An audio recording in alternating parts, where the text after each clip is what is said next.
Hello everyone and welcome to SwitchUp. Today's video is going to be part 1 of a 2-part series looking at 10 Nintendo franchises that I would love to see revived as they've laid dormant for quite a while. 5 of the games will be in this part and then the other 5 will be in part 2. Now, to qualify for this list, the games must have either been developed by Nintendo, even if it was just the first game and then they were outsourced after that, published by Nintendo, but with Nintendo having some sort of creative say in the process, or published by Nintendo to the point where that game becomes a Nintendo exclusive. And finally, there has to have been at least 5 years since the last mainline release in any of these games series. So which games are on the list? Well, let's find out.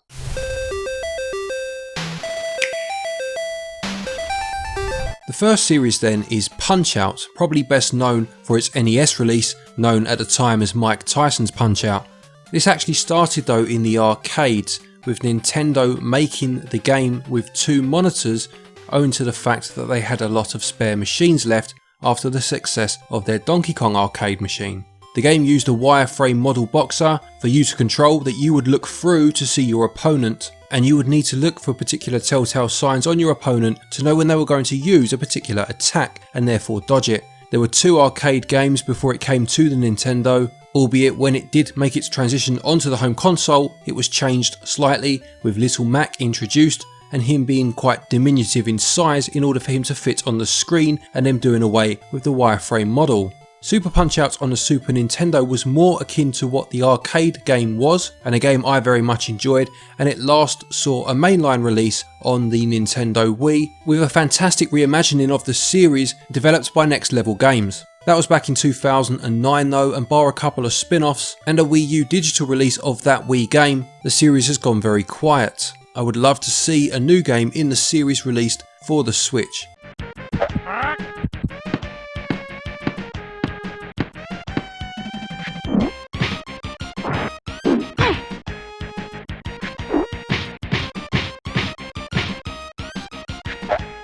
The next series I'd love to see revived is Pilotwings, a series that started on the Super Nintendo, coming out in 1990 in Japan and being a launch game for the Super Nintendo in North America.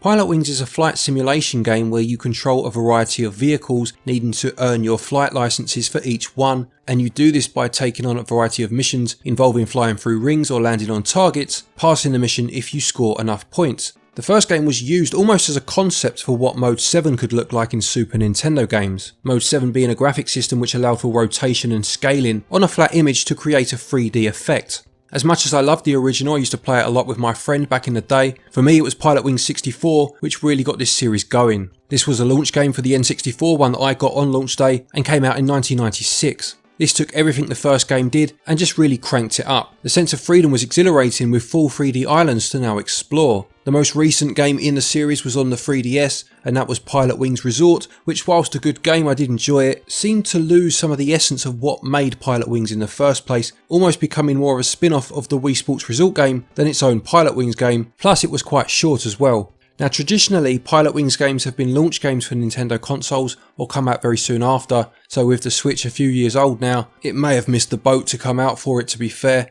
but I would love to see another entry in this series.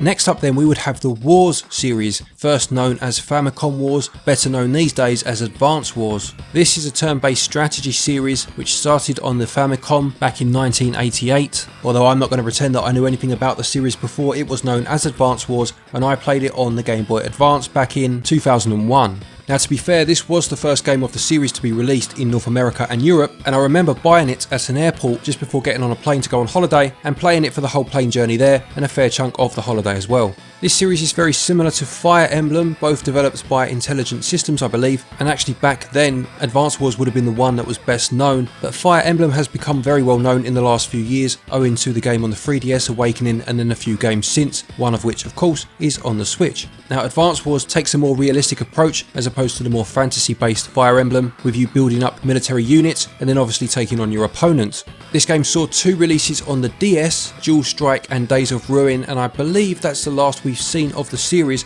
with the last of those coming in 2008. It's a fantastic series, makes a great use of colour, and the closest we have to it on the Switch is Wargroove, a game that is very heavily inspired by Advance Wars, but it would be great to see the series itself make a return on the Switch.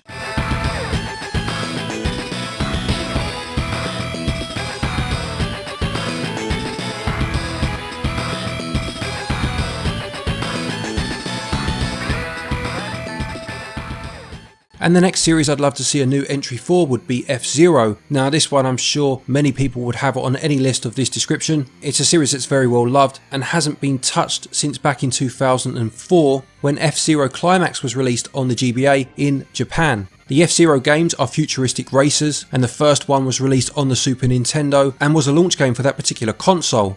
Now I mentioned Mode 7 earlier when talking about Pilotwings, and FZero was actually the first game to use that particular technique. As well as this, the game is well known for having a great sense of speed, something that would ramp up further in its later entries on the Nintendo 64 and the GameCube, which had a huge amount of vehicles on the screen at any one time, but still maintained that fantastic speed. FZero X is a game that I own on the Nintendo 64, FZero GX, which was actually developed by Sega I believe for Nintendo, and as I said was on the GameCube, is actually hard to find for a good price these days. You'll be paying a pretty penny if you want to pick it up physically, as is the case with a lot of GameCube games. That seems to be the retro system that is demanding the highest price at this particular time.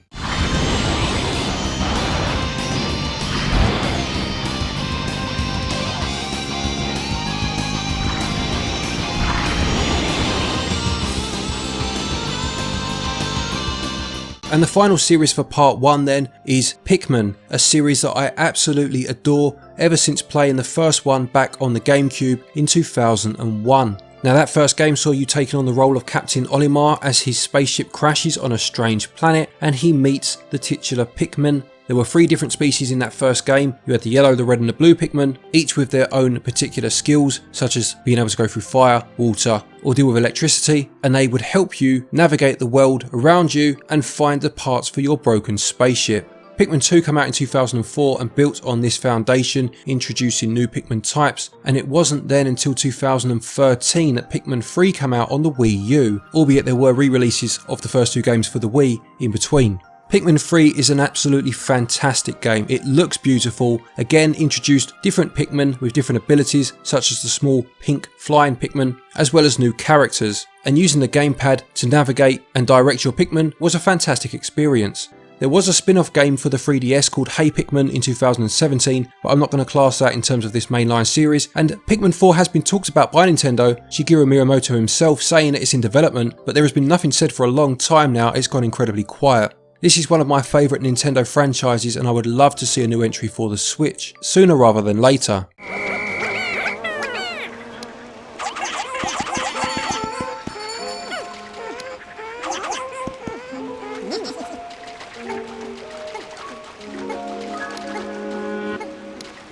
So there you have it, 5 Nintendo series or franchises that have laid dormant for way too long and I would love to see a new entry for on the Switch. As I said, this is part 1, I have 5 other games or series in mind that will make up part 2, and if you do enjoy this first part, let me know by leaving a like on it, and if it gets a nice healthy number of likes, then I will take that as a sign that part 2 is wanted and I will get that made as soon as. Now please do let me know of any game series that you would love to see make a return and why in the comments section below. I'm sure there'll be loads of them, some that I haven't even thought of, some that I know very well but haven't put in this list or in part 2 due to my personal preferences.